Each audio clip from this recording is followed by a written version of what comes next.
Want to know what a real man would tell their lady about love and life? You're in the right place. This is Hello Ladies with Rom Wills. Rom Wills is a speaker and author of several books on relationships. Grab some wine, sit back, and enjoy. Hello ladies, welcome to my spot.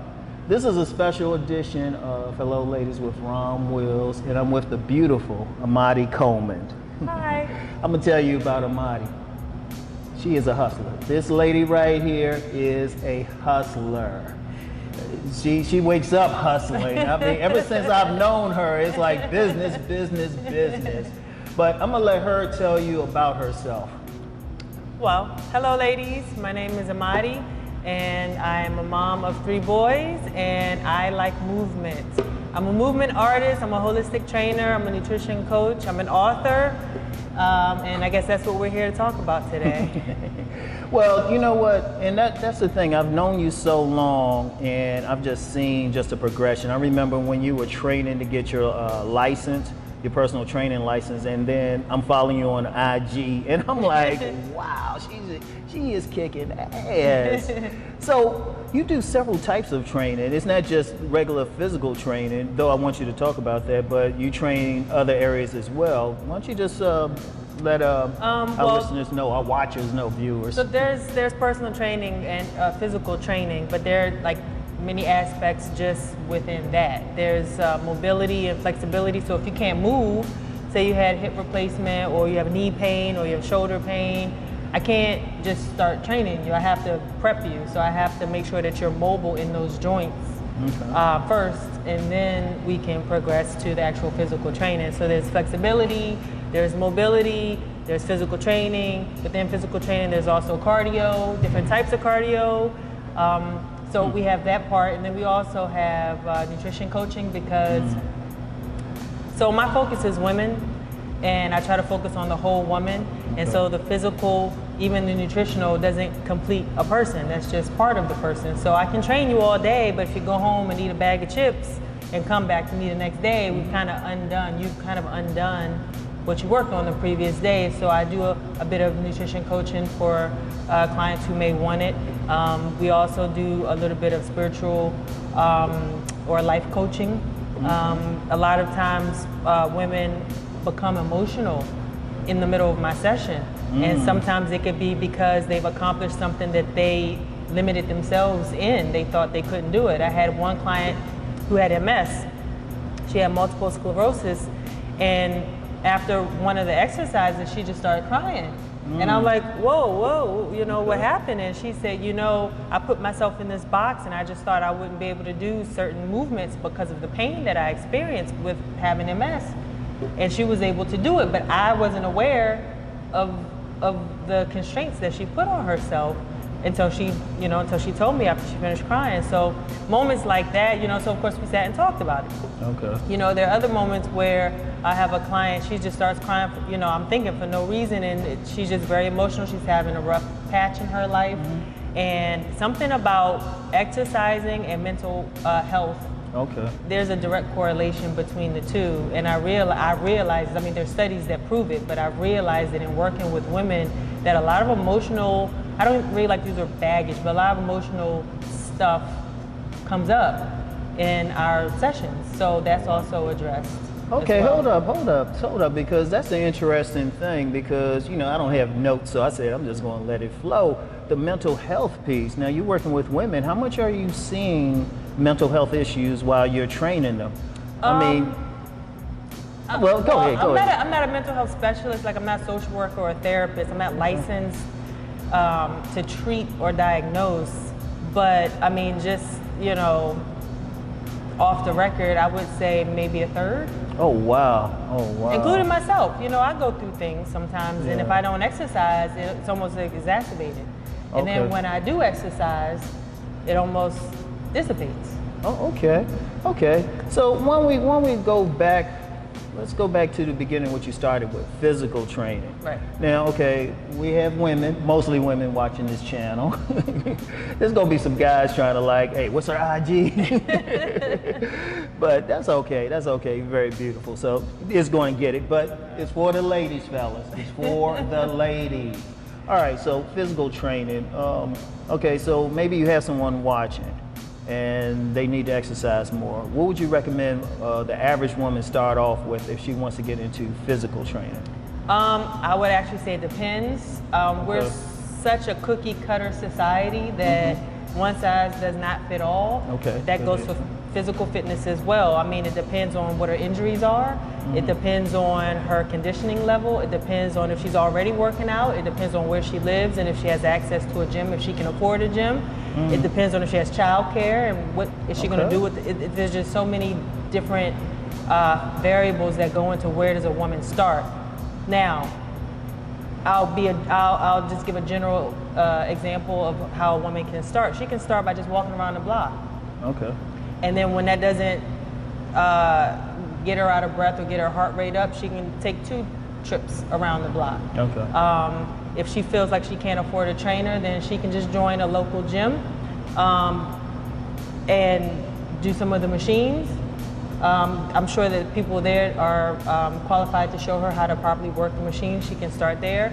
Getting in the swimming pool is great for anybody, especially if they have injuries. I have a lot of women that have knee issues.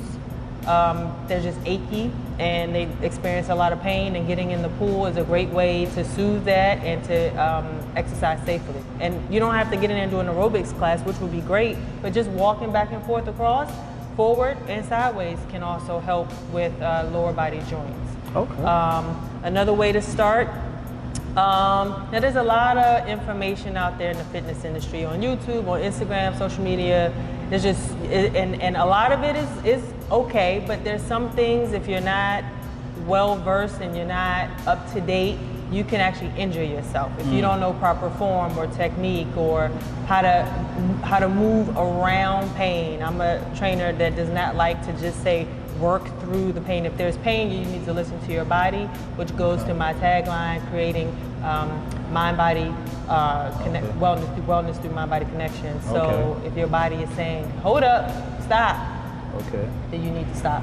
So I would say walking is one, getting in a pool is one, joining a local gym is another one, and just be careful if you're gonna look at YouTube clips or Instagram videos of people working out, because one shoot does not fit all. Okay. Okay, great. That's outstanding. Before we go further, give us your IG, website. Okay, well, you can find me at www.fittribewellness.com. And that is also my Instagram tag name, and that's where you can find me on Facebook. Okay, all right. So it's going to be running across the bottom, and I'm going to have links in the description box for all of y'all. But all right, so we got the physical part. The nutrition part is good. Of course I'm not a woman, but my weight got out of control this summer. Okay. Prosperity blessed me. Okay. Yeah. So what I did was I just changed how I was eating. I'm intermittent fasting. Okay. Can you speak on that, especially the nutrition part? Because I was still lifting.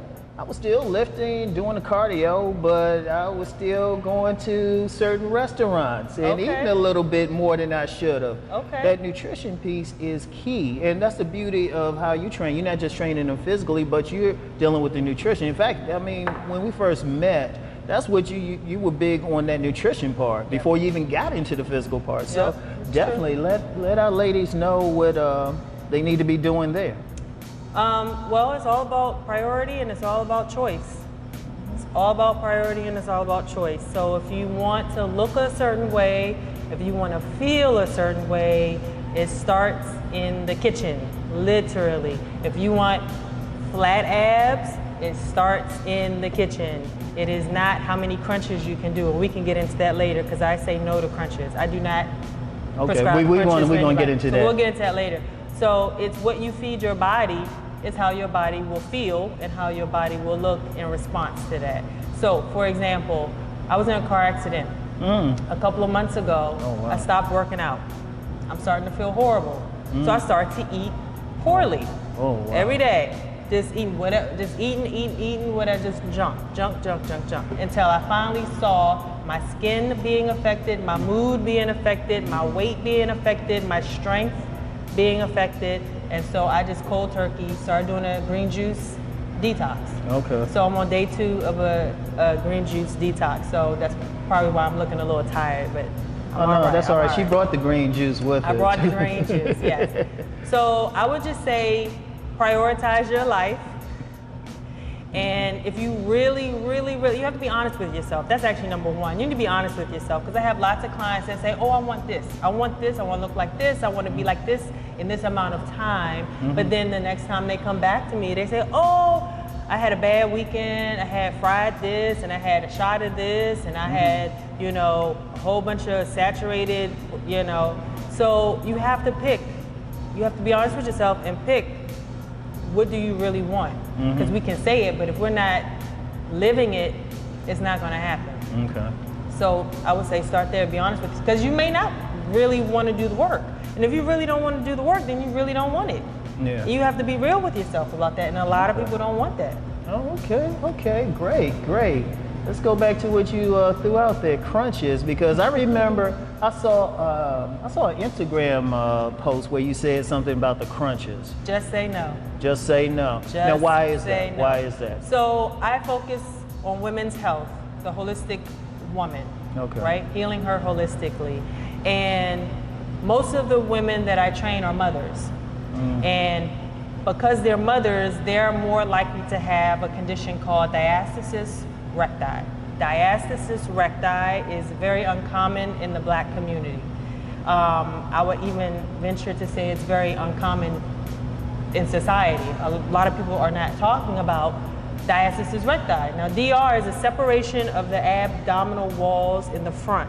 And so after a woman has a baby and her organs and her muscles come back in, there's still like a little pouch. A lot of us think that's all fat. It is not all fat. It's just that the organs behind the muscles are not being properly supported. So this is affecting the way you're having bowel movements, possibly. This is contributing to possible back pain. This is contributing to the mommy pooch that we have. This is contributing to all kinds of things. Posture, the way you breathe. And so when I see a mother postpartum doing crunches, it's almost like, don't do that. It actually can make it worse. Now, how can it make it worse? So let me compare this to a bicep curl. When you're doing a bicep curl, right? What are you doing to the muscle? Contracting. Is it getting flatter? No. It's not getting flatter. Oh, okay. When you're doing a crunch, you're expecting it to get flatter, right? It's not going to get flatter. It actually might make it worse because there's no support, or say little to none support, depending on how severe the widening is. So, for example, before I started healing mine, because I have 3 kids. So before I started healing mine was 4 fingers wide. Wide, not deep, but wide. So if you take 4 fingers and you put it here and do the self-check, it was 4 fingers wide, now it's only 2. Okay. So whenever you're doing crunches, pay attention. Just do a crunch, don't take my word for it. Next time you do crunches, look and see if your stomach gets flat or if it bulges up. Okay. Okay, more than likely it's gonna bulge up. That's not good. Oh, wow. If you don't have diastasis recti, I still don't recommend crunches. There's so many core exercises you can do. You can do bicep curls on 1 foot, and that will engage the core. Oh, wow. Okay. Just something like that. Change it up. Step on a Bosu ball. You know those half dome balls that's flat on the bottom? You can stand on that and do overhead press. Okay. Bicep curl, lat raises. That will engage the core. Why? Because now your foundation is unstable. Oh, wow. And part of what the core was created to do was to resist movement. Okay. To stabilize. Okay. So I say no to crunches. Another reason I say no to crunches, not only if you have diastasis recti, so like for you, a lot of times we find ourselves in this generation like this. Yeah. Either we're on the phone, we're driving, or we're at the computer. Yeah. One of those 3, right? Okay. We're kind of like this. Yeah. So what does the crunch do? What position does the crunch put us in? It puts us in this position. Oh, and wow. we're doing crunches, right? Yeah. So I say no to crunches. I agree with it. I don't do crunches. Yeah, and I like what you're saying about other exercises, because when I'm engaged in the core, I've noticed like when I'm lifting or something and I start engaging, it's like, oh, I feel it here. I don't have to do that other thing. Yeah, know the crunches. Know the crunches. Take it from a professional. Take it from a professional. Know the crunches. Now, I want to just get into your life coaching. That's deep. Now that's deep, because you're looking at it holistically. You're not just feeding them. You're not just getting their body right and then sending them on their way. Right. Talk more about that. I don't want to sound a little, mystique-like, but it's a feeling that I get, and it's not with every client. Every client doesn't necessarily open up, but most do open up, and it's just, I don't know, spirit guided. Yeah. It's not really a service that I offer. It just kind of if they're becoming emotional, and I see this opening up, then I just kind of, if I see a need, I feel the need in that moment, and it's almost kind of like this interview. It's very organic and free flowing. So, and again, it's not cookie cutter. There's no template. There's no one size fits all. So. I mean, you got to do what you got to do. Yeah, we're coming to the end of this interview. Anything that you want to share with the ladies out here? I do have a new resource for everyone. It's called Healthy Conversations. It's a book that I put together. I interviewed 14 people that are very busy, and they have a very huge audience. For example, I have, who do I have? Ayanna Gregory, who is the late Dick Gregory's daughter. I also have Navasha Daya, who's a singer. She's actually from Cleveland, but she's here in Baltimore.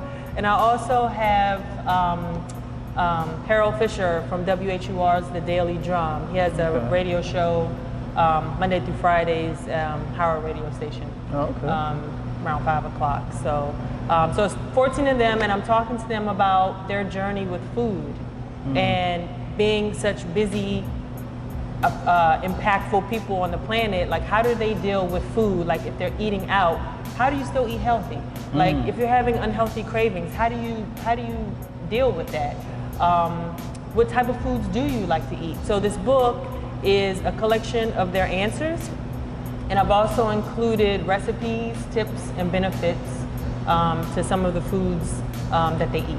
Oh, okay. Wow. And can they get that on your website? You can go to my website, www. Going across the bottom, FitTribeWellness.com. Yeah, right across the bottom, y'all, in the description box for those who, you focus on Amaadi. Just like how she get that hair like that, how she looks so beautiful, especially you guys who shouldn't be on this channel, but we won't go there.